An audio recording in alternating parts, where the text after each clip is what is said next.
Dawn Starns from the National Federation of Independent and Small Business, the Mississippi and Louisiana Director. Dawn, thanks for joining us. How are you doing today? Doing great. Thank you for having me. Glad to see you. Always glad to hear from you because, well, for a couple of months now, this has been a major topic of interest, which is small businesses and the fact that a lot of them got shut down. Well, now we're starting to see some of the restrictions ease in some places, more businesses being allowed to open. Just give us the 1,000-yard view from up above. What are you hearing from your members regarding how things are going so far with the reopening? They're so ready to get open, and they've been so excited. We've been positive feedback. I think one of the best conversations I had last week was from a call I got from one of our members, a small restaurant owner in Mississippi, who, got the PPP loan, has been doing the takeout, and curbside, and they're just really excited that the lifting of the different restrictions is going to hopefully turn into more customers as well. It has a ripple effect. They're both very connected to one another. So we're very excited about it because we think that that'll help with commerce kind of starting to begin to get back to normal as you open more and more things. People feel better about getting out and still, doing the social distancing, doing the PPE, wearing all the gear and doing the things they need to do. But business owners are really excited to be getting back open. Now, what have you heard in the previous weeks regarding, for example, and the example you gave there, obviously a restaurant, but talking about restaurants that were still doing curbside and pick up and drive through and whatnot, I assume they have seen a noticeable drop in the amount of business that they've been doing for that reason and others, I would assume.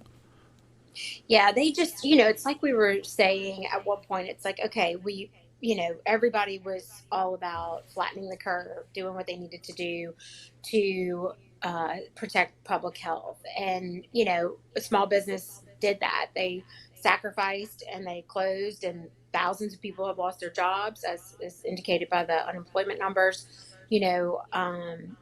but they were always ready to get reopened because, you know, you even no one can operate on curbside service alone, right?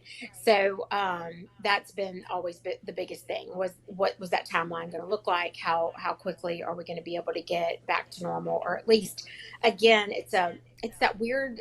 I've talked a lot about it. It's a mixed message, the stay-at-home order or safer-at-home order or whatever they're called across the nation.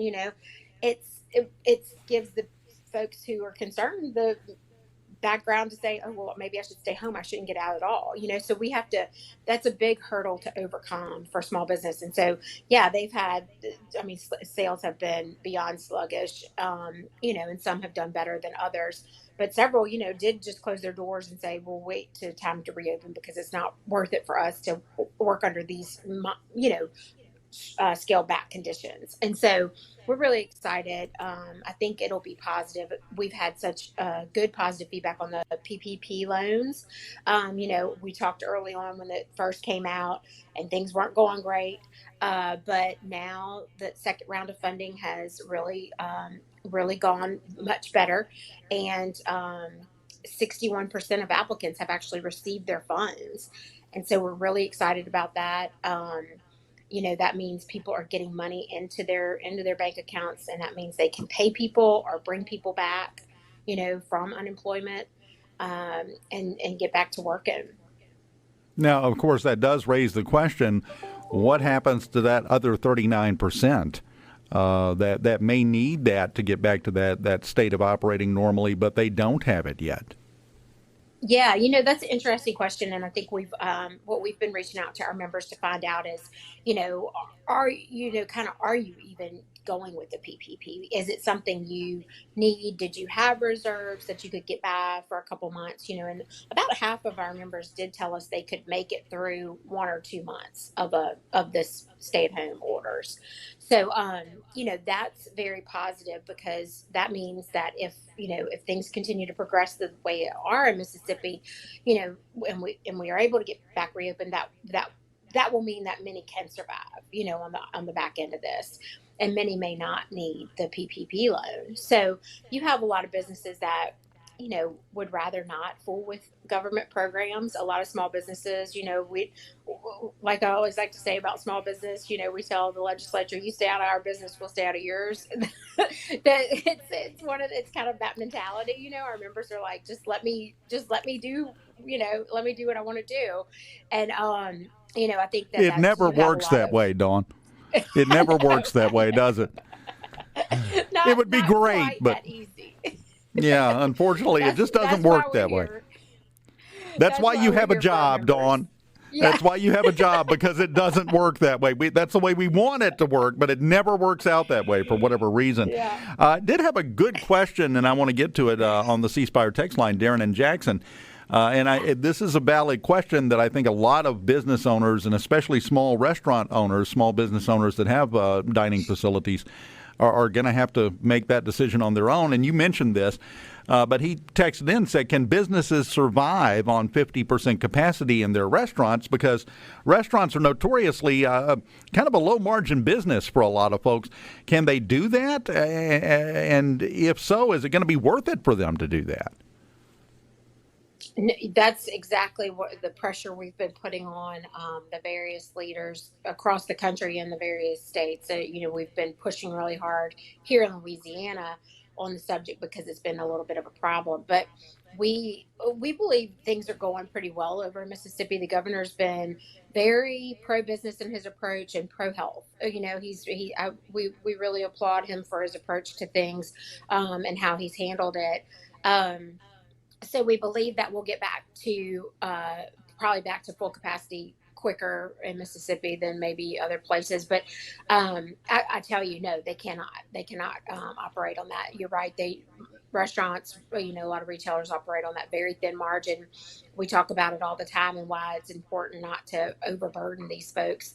And, some will close down, some won't make it. And that'll be unfortunate. But what we hope is that as all these task force work together to identify ways to get the economy roaring again, like it was before, this happened, we'll hopefully consider what we can do to kind of remove barriers for those folks to be able to get back open and get back into doing, if they have to shut down, maybe there's something we look at in the future to give them an avenue to get back to business some kind of way.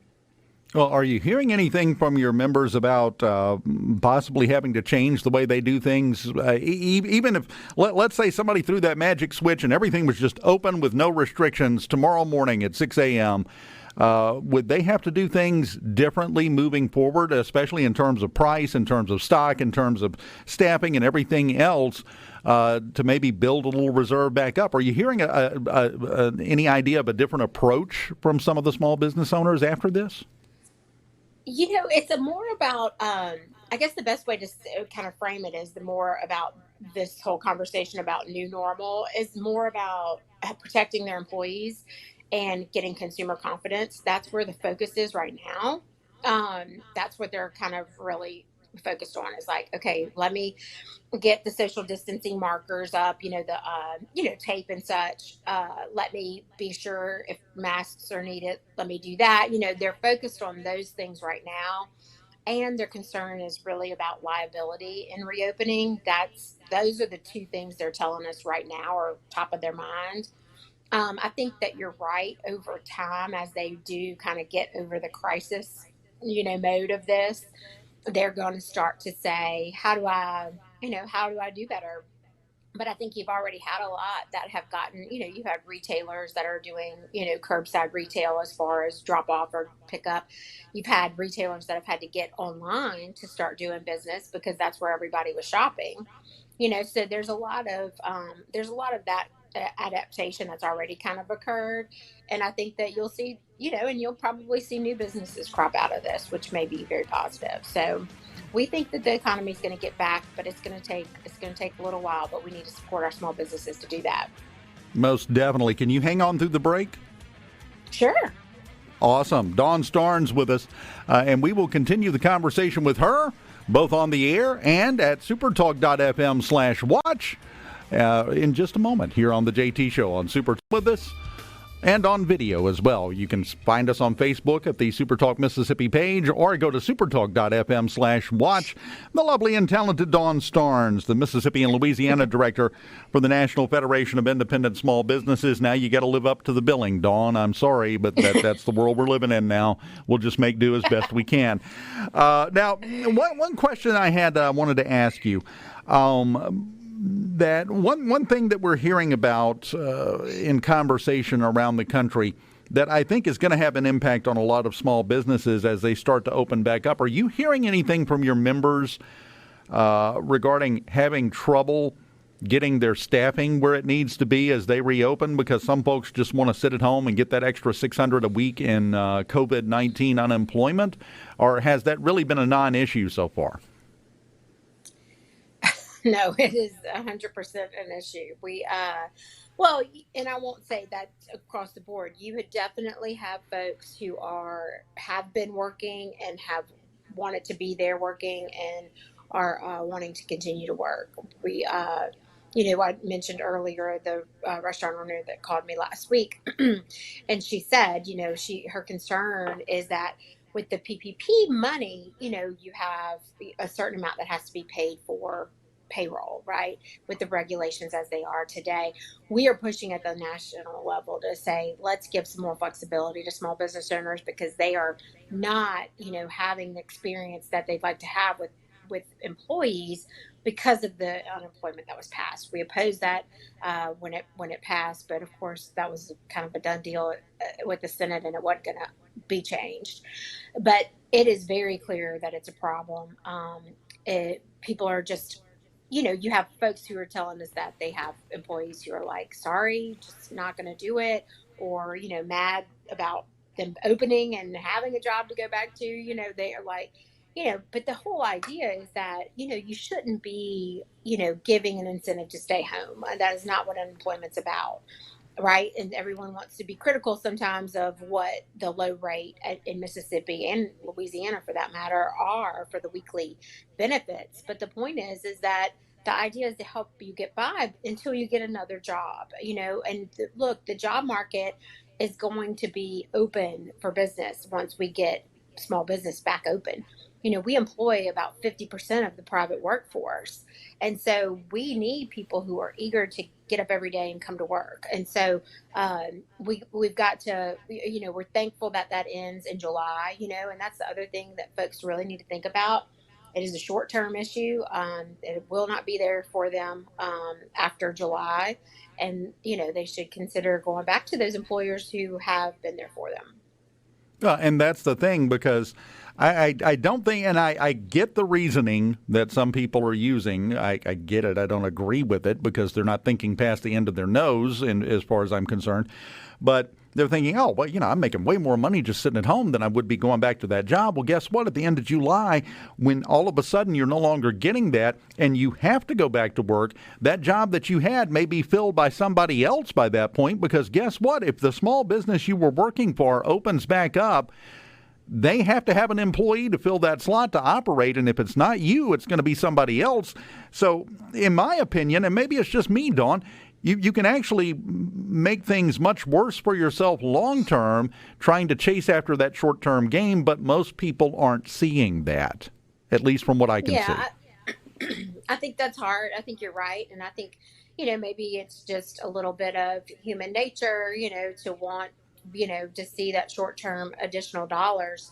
The question is, are they using it for what, Congress said they thought would happen, which is put it back into the economy? We don't know, so that's the concern there. Are people actually spending it? And then two, you have to remember, again, there is no requirement for a small business owner to protect your job or to have a job for you to go back to after this is all over.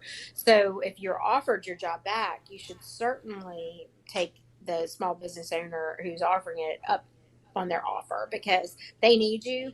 They're going to do everything in their power to keep their employees. Like, we talk about small business owners and hiring practices all the time about how they don't want to hire, they want to keep their employees. They want to avoid turnover. So, it does hurt them to, have to go through that process. It's a time consuming process for a small business owner, far more time consuming than for a big business. So yeah, it's a Well, big concern, and we're pushing. Be sure it's going to be over. It's definitely going to be over. We know that in July, but pushing to be sure we don't put any more regulations on small business owners on that part of it. well, and you've mentioned before when you and I have spoken previously, and I don't know if you know this number again off the top of your head. I suspect you might, but it's an expense to hire a new employee for a small business and get them up to speed. It's not just like unplugging this piece and plugging another one in. That costs them money when they have to replace someone with a new employee, right? Yeah, I mean, small business owners pay in compliance and hiring and all those kind of administrative side of things. An employer mandates 67% higher uh, than big business. The cost of it, because they don't have the economies of scale, right? So they don't have, what big business has as relates to HR department and the compliance department and all those things. So yeah, it's time. Not only is it costly, it's time consuming as well. Well, and maybe you'll know the answer to this question. We have some people on the C Spire text line, and it's a question that I wanted to ask. You might not know the answer to this one, but this has been discussed. Let's say somebody is on unemployment. They're getting that extra $600 a week, and they're living in high cotton, whatever. They don't want to go back. Their employer calls them back and says, "Hey, we're opening back up. Got to come back to work. We need you back to work." And they say, "No, I'm good." Does that then knock them out of getting that unemployment until the end of July from that point forward because they were offered a job and just refused it? Or do they keep getting that even if they say, "No, I'm not coming back"? If we could get a straight answer out of the folks who are administering this at the state levels and the congressional level, be great. It's a question we continue to ask.